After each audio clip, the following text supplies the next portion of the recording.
Hey mister, esto es Fútbol hasta el final y en el vídeo de hoy te doy la clave para ganar partidos de fútbol.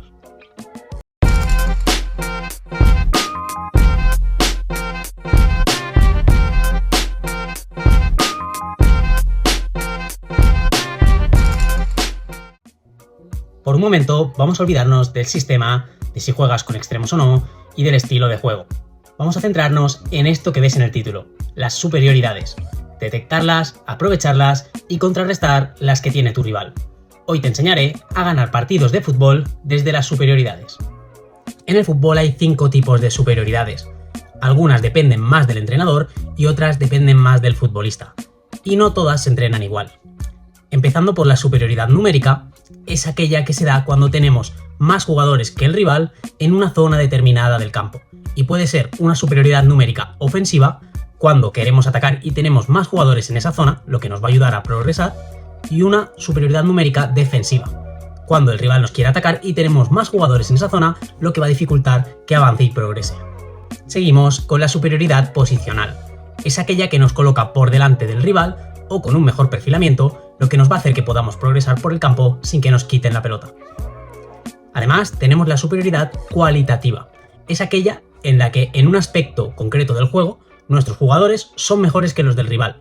Puede ser, por ejemplo, en el regate, tenemos un extremo con mejor regate, lo que nos va a hacer que tenemos muchas situaciones de desborde, o una superioridad en cuanto al pase, en cuanto al disparo, lo que nos puede generar muchas opciones de ocasiones de gol, o una superioridad cualitativa del juego aéreo, lo que va a hacer que en cada situación de balón aéreo vamos a tener mucho mayor porcentaje de ganar ese duelo. Seguimos con la superioridad socioafectiva, que es aquella que se da cuando 2 o más jugadores se entienden mejor que los del rival. Por ejemplo, si tenemos un extremo y un lateral que se entienden muy bien, van a superar continuamente al extremo y al lateral del equipo rival. Coinciden en la misma zona y se entienden muy bien, por lo cual pueden jugar mucho mejor. Por último, tenemos la superioridad dinámica, que es aquella que se da cuando un jugador, por la inercia de la carrera, gana un duelo a un jugador que está parado. Por ejemplo, en un centro lateral, los jugadores que entran al remate en carrera tienen una cierta superioridad, una cierta poder de anticipación sobre los jugadores que esperan el balón parados. Ahora ya sabes cuáles son las superioridades. Vamos a ver cómo generarlas, cómo detectarlas y cómo contrarrestarlas. Hay algunas que dependen más del entrenador y podemos trabajarlas en la pizarra y en los entrenamientos. Otras, como la cualitativa, deberás detectarlas y crear situaciones para que nos pongan en ventaja sobre el rival. Este trabajo de análisis, de entrenamiento y táctico es lo que diferencia a unos entrenadores de otros. Si eres capaz de detectar todas estas superioridades y dotar a tu equipo de mayor superioridad que el rival, vas a ser un mejor entrenador y te vas a alzar por encima del resto. Comenzamos por la superioridad numérica. Vamos a ver cómo generar superioridades numéricas tanto en fase ofensiva como en fase defensiva, para que tu equipo tenga más jugadores que el rival en zonas clave. Bien, puedes modificar la estructura de tu equipo para que, por ejemplo, en salida de balón, si el equipo rival nos presiona con 2 delanteros, tú tengas una línea de 3. Para que, en el centro del campo, cuando el otro equipo tenga 3 jugadores, tú tengas 4. Esta variabilidad, esta capacidad de adaptar tu sistema, te ofrece una riqueza y ciertas superioridades en diferentes fases del juego. Yo realmente te quiero aconsejar a que no te cierres en un sistema, que tu sistema se pueda modificar según la fase del juego. Por ejemplo, hay muchos equipos que juegan 4-3-3 y a la hora de sacar el balón jugado, su pivote se mete entre centrales, para generar esa superioridad, jugar con 3 atrás y tener una superioridad contra los 2 delanteros rivales. Este sería un ejemplo de cómo, modificando nuestro sistema, podemos generar una superioridad en la fase ofensiva del juego, que es la salida de balón. En otros casos, por ejemplo en fase defensiva, si tú juegas 4-3-3, a la hora de defender en bloque bajo, si esos extremos se meten en el centro del campo y hacemos un 4-5-1, vamos a poblar esa zona para tener una superioridad por encima del rival. Otra de las cosas que podríamos hacer es meter el pivote entre centrales y hacer una línea de 5. O cuando jugamos con 3 atrás, esos carrileros que se incrustan como laterales y hacemos esa línea de 5. Si tú eres capaz de crear un modelo de juego en el cual tu equipo en cada fase del juego tenga superioridades en las zonas clave, vas a ser un equipo muy difícil de ganar, porque siempre vas a tener un hombre más que el rival en esa fase concreta. Trabaja esto con tu equipo, dale muchas vueltas al modelo de juego y muchas horas de pizarra con tus futbolistas. La superioridad posicional es un poco más difícil de encontrar y la generas tú con pequeñas indicaciones y con trabajo táctico en los entrenamientos. Por ejemplo, diciéndole a tu lateral que se coloque por detrás de su extremo a la hora de recibir el balón. si consigue recibir entre extremo y lateral, podrá con una conducción hacer mucho más daño y superar línea. También, por ejemplo, metiendo un extremo a recibir entre líneas por dentro, o un media punta que recibe a espaldas de los mediocentros rivales. Son situaciones en las que, colocando a un jugador en una posición muy estratégica, puedes encontrar una superioridad posicional y generar una ocasión clara de gol. También se trata de los espacios indefendibles de los que habla Guardiola. Ese intervalo entre central y lateral y la espalda de estos dos jugadores, si la atacamos en carrera de segunda línea, también es un espacio que nos genera una superioridad posicional, muy difícil de defender y que a tus rivales les va a costar muchísimo contrarrestarla. La superioridad cualitativa es en la que más nos fijamos los amantes del fútbol. Si tú te fijas en el fútbol profesional, la mayoría de veces gana el equipo que tiene a los mejores jugadores. Tener a jugadores de muy alto nivel nos hace tener una superioridad muy grande con respecto al rival. Por ejemplo, el equipo que tiene a los mejores jugadores técnicamente tiene una cierta superioridad en cuanto a su rival. Si tenemos jugadores que físicamente son mucho más potentes que el rival, vamos a ganar todos los duelos. Si tenemos jugadores mucho más altos, vamos a ganar esos duelos aéreos. Por ejemplo, si tienes un extremo súper rápido, se va a ir la mayoría de veces en velocidad o le va a encontrar la espalda la mayoría de veces al lateral rival. Aquí, tu tarea como entrenador es detectar qué jugadores te pueden generar a ti superioridades cualitativas y generar situaciones en las que puedas aprovechar esa superioridad. Por ejemplo, hablábamos del caso de un extremo súper rápido. Pues a lo mejor te interesa replegarte un poquito más, generar espacio en campo rival y aprovecharlo con balones largos o con contraataques, en los que ese extremo tenga muchísimo campo para correr y le pongamos un balón largo en el que gane en velocidad a su par.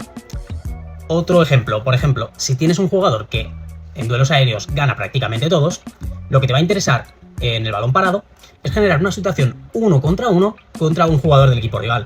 Si en esa zona el rival tiene a 2 jugadores, le va a costar mucho más ganar el duelo, pero si tú a un jugador que es tan bueno lo pones en 1 contra 1, de 10 jugadas te va a ganar prácticamente 8 o 7, ¿vale? Depende ya de cuán bueno sea ese jugador que tienes. Pero simplemente depende de ti generar ese tipo de situaciones. Si tú tienes jugadores que te generan una superioridad cualitativa a nivel técnico, porque tienen muy buen control, muy buen pase, pues te convendrá que tu equipo tenga la mayor parte del tiempo el balón y que el rival no lo tenga. ¿Por qué? Porque vas a dominar, porque vas a generar situaciones en las que ellos brillan. También, si te conviene generar duelos físicos, vas a disputar mucho más el balón, vas a hacer mucho más balón aéreo, muchas más transiciones porque tus jugadores a lo mejor son más resistentes o son más rápidos, ¿vale? Ya depende de ti. Identificar qué superioridades cualitativas tienes y también contrarrestarlas de tu rival. Porque, por ejemplo, si vemos que tenemos un rival que tiene un extremo súper regateador, que desequilibra prácticamente siempre en 1 contra 1, pues yo cuando plantee el partido contra ese equipo, lo que voy a intentar es hacer una superioridad numérica que contrarreste esa superioridad cualitativa. Que cada vez que ese extremo recoge el balón en banda, tenga a 2 jugadores míos y le cueste mucho más irse de ellos. O que en el balón parado, si veo que el otro equipo tiene a un jugador que gana prácticamente todos los duelos, pues yo le voy a poner una marca individual y luego otro jugador en esa zona. O le voy a hacer un bloqueo. Este tipo de cosas son en las que te tienes que fijar a la hora de analizar a tu rival. ¿Qué superioridades cualitativas tiene? Y a partir de ahí, pues intentar contrarrestar como puedas, ¿vale?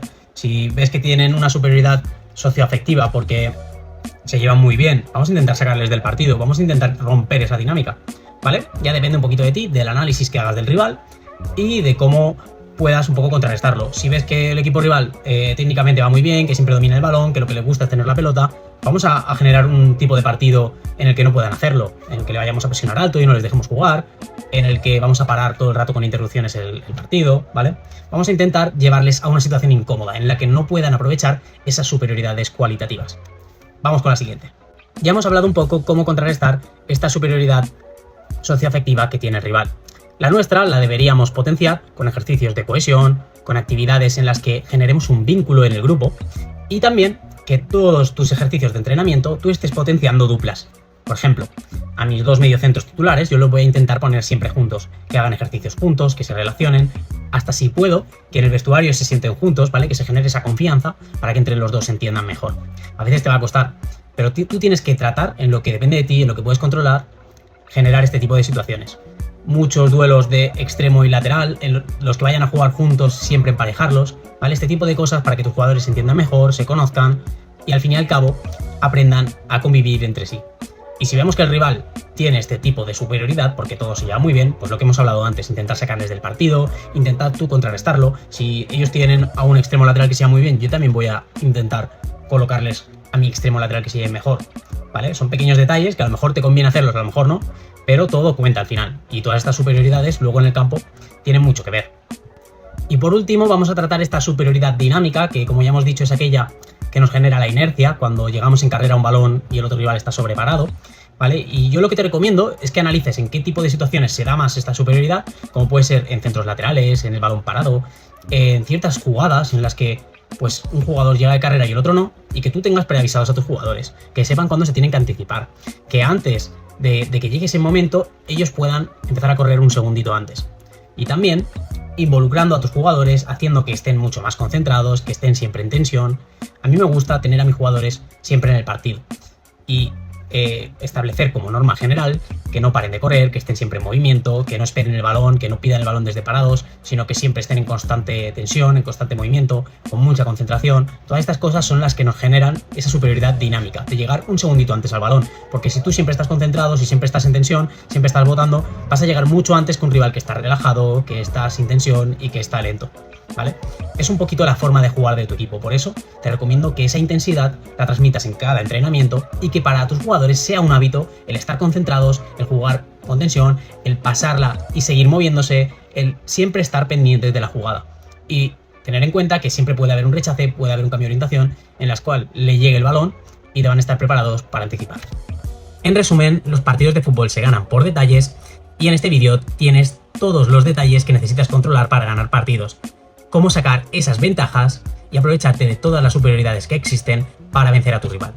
Recuerda la superioridad numérica, la superioridad posicional, la superioridad cualitativa, la socioafectiva y la dinámica.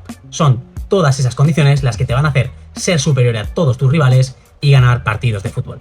Recuerda que esto es Fútbol hasta el final. Si te ha gustado, déjame un like, comenta, suscríbete al canal y recuerda que en futbolhastaelfinal.com encontrarás este PDF, tendrás ebooks de entrenamiento que pueden llevar a tu equipo al siguiente nivel y que en redes sociales puedes seguir mi día a día y encontrar todas mis tareas de entrenamiento.